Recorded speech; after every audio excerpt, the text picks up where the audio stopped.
और फिर आखिरी बात, पहला कुरिन्थियों 15 अध्याय और उसका 58 वचन, पहला कुरिन्थियों 15 58 वचन, यहां लिखा है, हे मेरे प्रिय भाइयों, इसलिए दृढ़ और अटल रहो, अटल रहो प्रभु के काम, उस मसीह जो चट्टान है उस पर अटल रहो, हमेशा प्रभु के काम में सर्वदा बढ़ते जाओ, प्रभु को हर समय सेवा करते जाओ, हमेशा प्रभु के लिए कुछ करने की कोशिश, जहां कहीं भी आप हो, कहिए प्रभु मैं आपके लिए कुछ करना चाहता हूं, यहां मेरे ऑफिस में, मेरे घर में, जब मैं मेरे अधर्मी रिश्तेदारों को मिलता हूं, हमेशा प्रभु के काम में सर्वदा। इसका यह मतलब नहीं प्रचार करना, नहीं, प्रभु के काम में सर्वदा बढ़ते जाना मतलब किसी की जरूरतमंद की सहायता करना, और वो एक दरवाजा खोलेगा कि आप किसी के साथ शायद अगले हफ्ते सुसमाचार प्रचार करो या 6 महीने बाद, और इसलिए हमेशा प्रचार प्रचार प्रचार नहीं, बिल्कुल नहीं।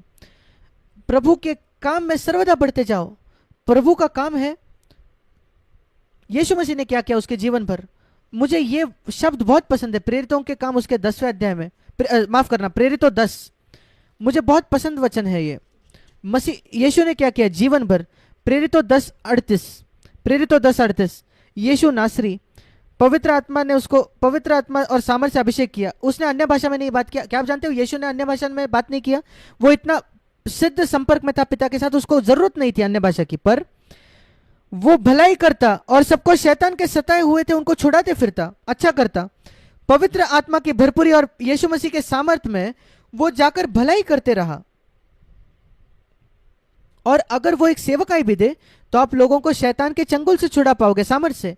और मैं कहता हूं यही आपकी आवश्यकता है, प्रभु मुझे पवित्र आत्मा से भर दे ताकि मैं जाकर भलाई करूं, अच्छाई करूं।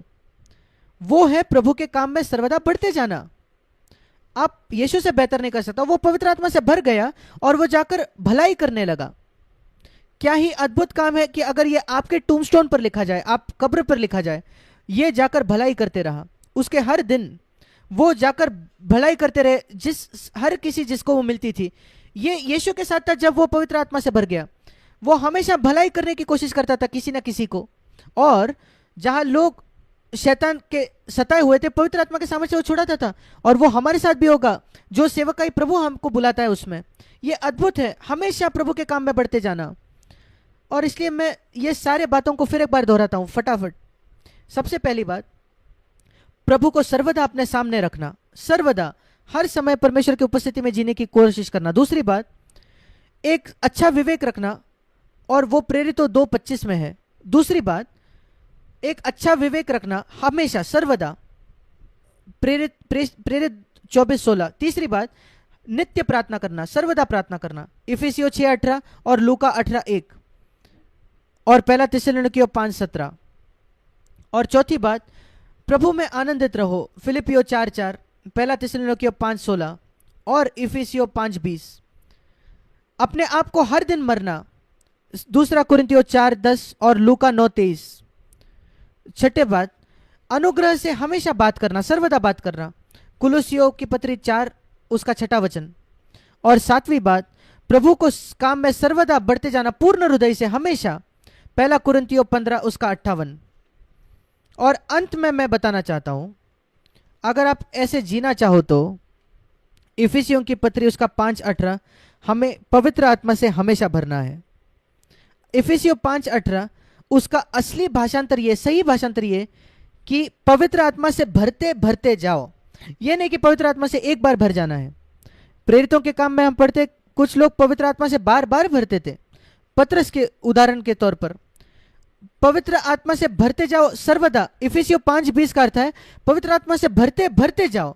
दूसरे शब्दों में मुझे सर्वदा पवित्र आत्मा से भरने की आवश्यकता है। ये एक नदी के जैसे जो बार बार बहती है, बहते ही रहती है। ऐसे नहीं कि एक अच्छा अनुभव होता है परमेश्वर के साथ दूसरे दिन, नहीं, वो नदी हमेशा बहती है। देखिए एक नदी को चुपचाप बहती होती है कि बिना किसी आवाज के, और लोगों को आशीषित करते बहती है, लोगों की प्यास बुझाती है, हजारों लोगों की। क्या ये अद्भुत नहीं है? यीशु मसीह ने कहा अगर आप प्यास करो उस जीवन का, यूहन्ना 7:37 से 29, अगर आप ऐसे जीवन की प्यास रखो, प्रभु मैं इस जीवन की प्यास रखता हूं, जहां मैं हमेशा प्रार्थना कर सकूं, अच्छा विवेक रख सकूं सर्वदा, तेरे सामने चीज को सर्वदा, अपने आप को मार सकूं सर्वदा, सर्वदा आनंद कर सकूं, अनुग्रह से बात कर सकूं सर्वदा, दिल से तेरी सेवा कर सकूं। मैं करता हूं कि प्रभु मैं प्यास करता हूं। यीशु कहता है अगर कोई प्यासा है तो मेरे पास आए और विश्वास करे। मेरे प्यास और विश्वास उसके अंदरूनी भाग से, उसके अंदर से, हृदय से जीवन जल की नदियां बह निकलेंगी। यूहन्ना 7:37 से 39, ये उसने पवित्र आत्मा के विषय में कहा। ये मार्ग है मेरे भाई और बहनों, और मैं आपको बताना चाहता हूं यीशु मसीह के नाम से यह जीवन संभव है आपके लिए, आपके लिए, उस दूसरे व्यक्ति के लिए नहीं, आपके लिए। यह मत कहना कि उसको मिल गया या भाई जैक आपके लिए नहीं। मैं एक पापी हूं, अनुग्रह से बचाया गया, उद्धार पाया गया। मैं जीवन के अंत तक कहूंगा सिर्फ एक पापी अनुग्रह के द्वारा उद्धार पाया, और वो अनुग्रह पवित्र आत्मा ने मेरे जीवन में लाया। उसने मेरे जीवन को पूरी तरीके से बदल दिया, और वो आपके जीवन को बदल सकता है। मैं आप में से किसी से भी बेहतर नहीं हूं।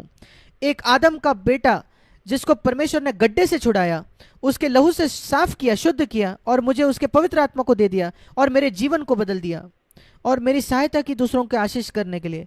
प्रार्थना करता हूं कि आपके जीवन में भी यह सच हो। मेरा प्रार्थना है कि आप में से हर एक के लिए यह सच हो जो मुझे सुन रहे हैं, यीशु मसीह के नाम से, आमीन।